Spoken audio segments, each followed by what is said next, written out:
Juu kila mwanaume anataka mwanamke mwenye ako sawa the way ulimpata, unaona? Si kila siku ukiingia unashangaa which channel is this, you know? Na sasa ndio ukitaka to heal haraka, give us time. Give us time. Sure. So, your time after nimetoka hospitali kudeliver, kindly we need time to heal. It won't hurt you at too much. Kukaa for some few, hata 3 weeks to 1 month nitakuwa nimepona kwa sababu there's nothing that ina interrupt hizo stitches. Yeah. Hello my viewer, how are you doing? I am hoping that you're fine. And now today I have some fine content for you, and this goes especially to the ladies. Wacha nitumie Kiingereza mingi sana nichanganya na Kiswahili kidogo. So leo nataka tuongee kuhusu some of the changes that usually happen to a lady biologically or in their body, and also some of the changes that happens emotionally, and also changes that happens within the homestead, kama ni between your husband and your wife after you've given birth. All right, so specifically for ladies but also for men, because hii information itakusaidia sana ndio wakati sasa your wife there are some changes usianze kusema ni kunichukia, sijui amependa mtoto kuniliko, sijui nini ni marigo, sijui ni kujipanya. No. There are so many changes that usually happen after a lady give birth, and that's why we are here today with my guest mwenye atatuelimisha kabisa. So karibu sana. How are you?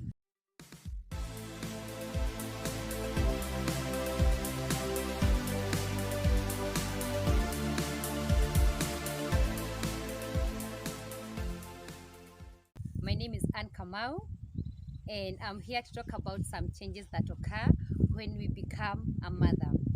So, physically, you change. And how you change, some of the people, they become big. Wananona sana. And the reason is because the food changes. Ile chakula ulikuwa unakula before, it change. Ndio upate chakula iko na nguvu. Na pia, some hormones change.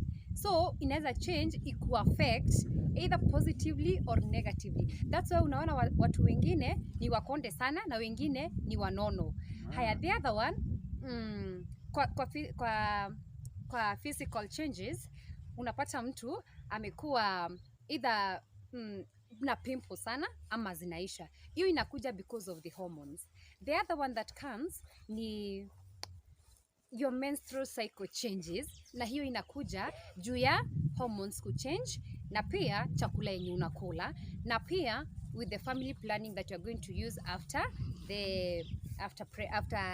you've given birth. Yeah. So those are now the changes that usually happen biologically, physically. A few of them. A few of them. Yeah. So there are many others, because I understand that different ladies, mtu akigive birth, kila mtu kuna zile changes zenye huwa zinaokaa kwake, specifically zenye haziko kwa mwingine, but those are now the common now. Yeah. Good.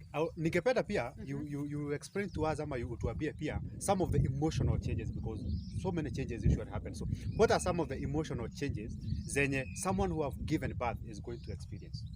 Okay, at first, emotionally, unaweza pata stress na hujui. Na inaweza add up to depression, because most of the time, for example, you are alone in the house with the kid, the spouse ameenda kutafuta unga, and then maybe you may not have a helper ama a house manager. So most of the time you're alone. Na wakati uko peke yako, it's you and the child. Mtoto analia, at times maybe unapata kanaumwa na tumbo, wengine wako na tu complication, na kama you are the first time mom, haujui hizo changes because you have never experienced that again. Yeah, sure. So ukiwa peke yako, akili nakuambia vitu mingi, should I try this? So in the process unapata stress pole, and some of the things you have no person to share with. So unapata ukiwa peke yako, mtoto analia, wewe mwenyewe uko hapo, you have some work to do. The spouse unexpected akikuja jioni apate kama bibi umefanya kazi za kama bibi, and understand now. Some of the people don't understand that you are the same person mwenye akitambo alikuwa nini, ilikuwa wewe na yeye pekee. Sasa hapa kuna wewe, mtoto na bwana. You have your own problems as a person, as a mother, because you have to take care of the kid. You have as a wife, kuna ile mahitaji unafaa kutekeleza ya kwako, ya bwana na yao. You are a sister to someone, so they are looking up to you. You are a friend to someone. na pia in your environs you have the people that you are interacting with. Sa hao watu wote unafaa kuwaleta in a common ground, na pia usijipoteze ukijaribu kuwatafuta, unaona. So mtu anashindwa ukishindwa kujiangalia vizuri ama ukikosa direction mzuri or someone who will guide you, utapata uko na stress na maybe ziada kukua depression kama hujui kifikiria uko poa. Yeah. So it can now graduate to, you know, some of those emotional changes, especially when umesema ni stress sana exactly. Juu ya majukumu and all that, it can graduate to now postpartum depression. Exactly. Na at that time hatukwangi tukijua, sisi tunafikiria tu tuko sawa. Exactly. Some of the people how they release stress, especially mothers, ni kwa mtoto, of which is very bad. Unapata akiwa na mtoto akilia, anakashautia, sasa ile anga akonayo anaitransfer kwa mtoto, of which ina affect mtoto. Na pia wakati uko mama, uko na machungu kila saa unatoa machungu, mtoto pia ina transfer kwa mtoto pole pole, and it graduates the way you are graduating. Unaona? Hiyo ingine wengine wanatoa their anger to their spouse. And ujue some spouse don't understand. So you might be beaten in the process. Ati ukijaribu kutoa stress, you might be beaten kwa wenye hawa understand. But some do understand. And that's why we are told and we are advised, wakati unaenda clinic, kama your spouse anaweza, he should accompany you, even if it's once or twice. Because these things are taught in the hospital. Ukienda maybe kama ni hizo antenatal clinics.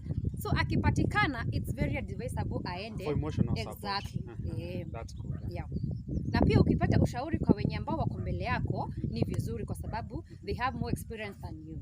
Exactly. And actually that's exactly what we are doing, because sasa wewe you have already experienced, you know, you umesha experience, and now someone else who now intends to get you know, kupata mtoto ama kukua pregnant, or someone who is already pregnant, anagojea maybe period ifike ya ku give birth. So at least now umemweducate, umemwambia these are some of the things zenye unafaa kuwa una expect, these are some of the changes that are going to happen. Exactly. Okay, so there are also some ladies maybe we can mention on that, wenye maybe unaweza pata after amepata mtoto, wengine analia anakuwa too much emotional. So I don't know whether the baby or the mother. The mother now. So is that also an emotional change of moods? Unapata sometimes analia for no reason, you know. Is that also an emotional change? What I would like to say, people are different, and the way we are different, unaona, especially when women have periods.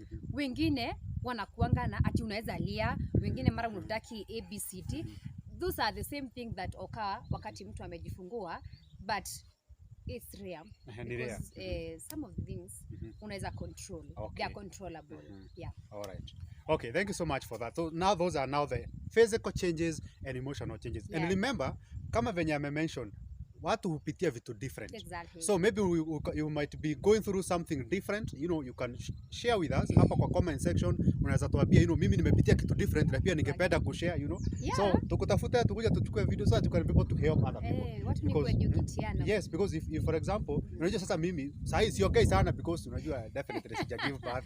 So yes, so now I'm learning in the process. So wakati sasa wewe mwenyewe umepitia hiyo kitu and then umeeducate mtu mwenye hajafika hapo. So you know, akifika hapo anajua what to expect. Exactly. You see, that's very important. Now, ningependa pia utuguzie, what are some of the changes that are going to, you know, to occur within the home environment? So especially for those who are, you know, you're living with your husband, you know, you're not a single mom, you know, exactly.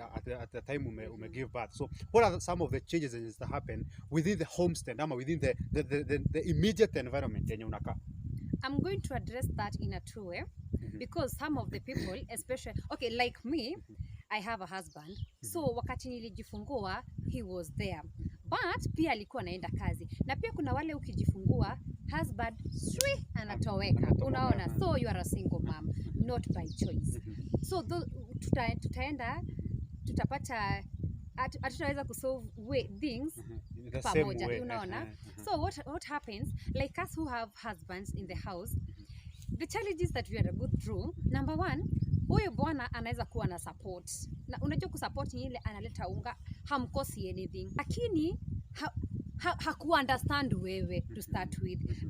Okay, immediately after umejifungua, tunaambiangwa give yourself some time ndio upate uanze kupeana, you start enjoying conjugal rights because it's a two way round, si ndio? But you'll find some men wenye wanataka hata hujapona, maybe you have stitches ama maybe umefanyiwa operation and he wants the day ama after 2 days wakati umeenda nyumbani, huyo mtu atakuharibu, juu atakurarua and then you are going to suffer alone. Na unajua it's a two way thing, you enjoy. So kama ni yeye peke yake ata enjoy, mimi si nitakuwa na uchungu. Do you think I'll be happy? You can. As a mother I won't be happy serving you and serving the baby, unaona? So hiyo ni emotional damage pia umeput na pia physical damage at the same time, unaona?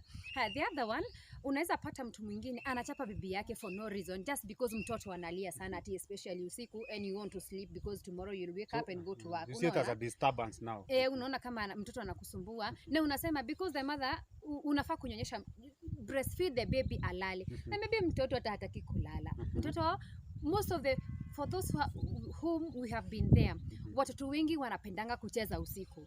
Mchana they are sleeping, usiku ndio hao. So unapata watoto wengine, there are some children who cry a lot. So ukipata bwana understand, anakuchapia ati juu ya mtoto analia sana mnyamazishe, that's very bad.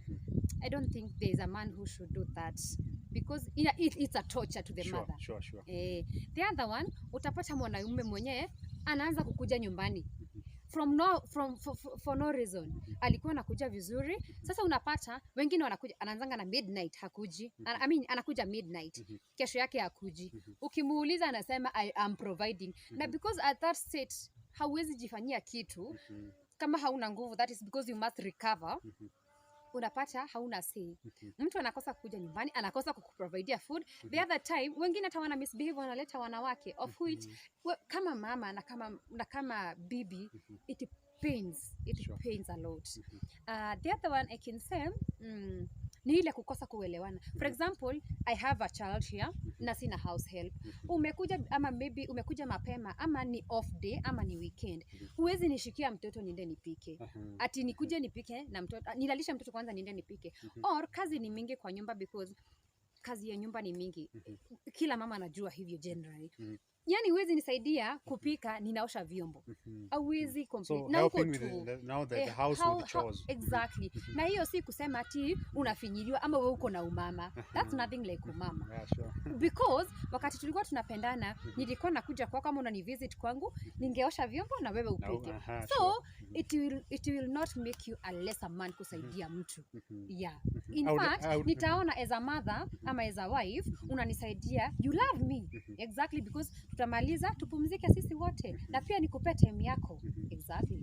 Actually, I would like you to emphasize that more, that it doesn't make you less of a man. Exactly. Kusaidia wife yako with some of the chores hapo nyumbani, especially after I give birth. What I would like to say, every man mwenye kuna bibi mwenye amejifungua na huyo bibi hana house manager, it's good as a man kumsaidia kazi za nyumbani because most of the time we are tired. Watoto wametusumbua na nyinyi pia tunahitaji kuwapea time yenu, na pia mimi as a wife and as a mother I need your time, na pia nahitaji time na mtoto. So ukinisaidia kazi, it will never make you a less of a man.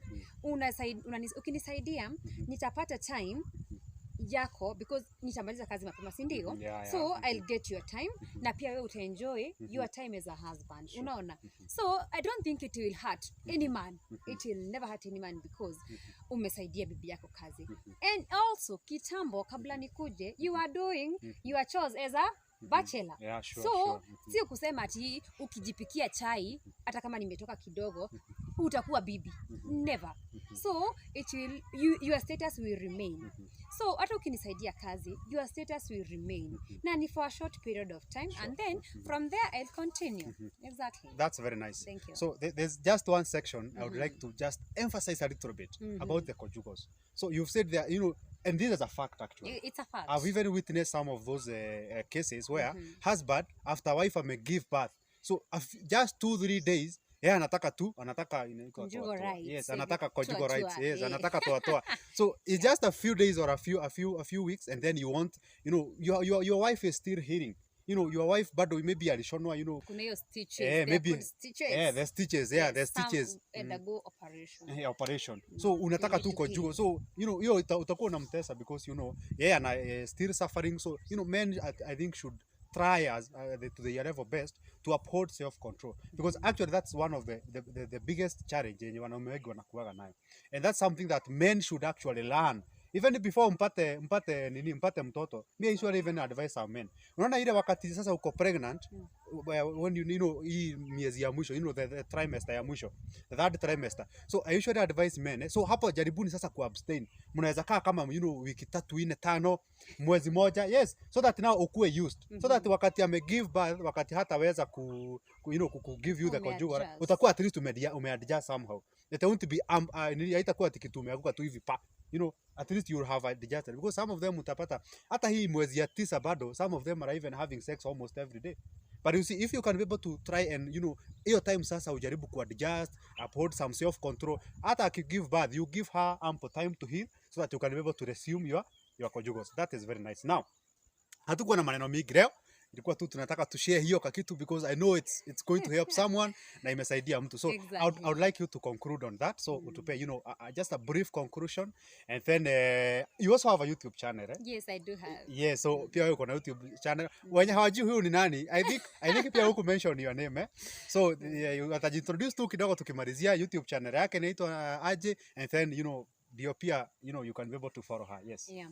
Okay, what I would like to say, after giving birth, you need to give your wife a time to heal. Some of us go through operation, the other okay, when hawaendi operation tunakuanga na stitches after we deliver. Ndio pia turudi vizuri juu kila mwanaume anataka mwanamke mwenye ako sawa the way ulimpata, unaona, si kila siku kiingia unashangaa which channel is this, you know. Na sasa ndio ukitaka to heal haraka, give us time.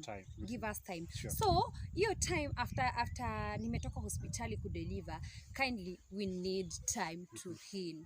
It won't hurt you at too much kukaa for some few, hata 3 weeks to 1 month nitakuwa nimepona, kwa sababu there's nothing that ina interrupt hizo stitches. Yeah. Another thing I would like to say, kuna hiyo part ulisema ati kuna wale wenye the last months za kupata mtoto, bwana anafaa kujifunza ku abstain. Yeah. Actually there are some who are advised to do it even more to help with rebirth and all that. What I can tell you, what ni different at times, sisi pia wanawake tuko na inaitwaje, tuko na we have some changes in our bodies, na at times tutahitaji, unaona. So nitakushtua once na pia wewe kama sina complication sifai kukunyima na pia hufai kuninyima. But kama mtu ako na complication, kindly try to understand, because it's just for a short period of time. Sure. And then na wakati sasa, for example, wakati sasa sijaza niko hapo kila siku, unaweza kila siku? Hapana, because unasema leo kazi, kesho kazi, mtoto, bibi, mambo yote na mambo yako, you have your own people, everything. So kila siku hauwezi. Mbona unataka kunitesa wakati tu utachi nipone? You should be very kind and be loving to your wife. Yeah. Sure. Haya, I have a YouTube channel. I'm called Ann Wamboi Official. I'm an artist. I'm a gospel artist. Na pia huko nina advise watu kuhusu how to grow your YouTube account. Yeah, I also do some fun there, entertainment kidogo. Yeah. That's very nice. Exactly. So thank you so much. Thank you. So ukienda pale ukimaliza tu watch hii video, before we watch hii video, hiyo video ingine next. So enda tu hapo kwa search, angalia Ann Wamboi Official. Yes, so utapata YouTube channel yake, iko na very nice songs za Kikuyu though, and also kuna you know hata kama kuna Kiswahili moja. Others are coming. Sure. Pia nimeshare about my pregnancy journey. Yes, it had some complications. It wasn't, my pregnancy journey wasn't smooth from the first day to the last day. Yeah, so nimepeana hapo hivyo, but I thank God I had a very supportive partner. Yeah, that's you. Very nice. Pia you know enda pia hapo kwa YouTube kuna some videos about the pregnancy journey. So thank you so much guys for sticking around with us. Thank you. Yes, up to the end of the video. So remember to subscribe to our channel. Na pia hapo kakegere kako hapo goga tu, hata kama huku Berolinga High School, you have now the opportunity to ring the bell. Yes, Exactly. so that you can get the notification. So thank you so much, guys. We appreciate. Bye bye. Bye bye.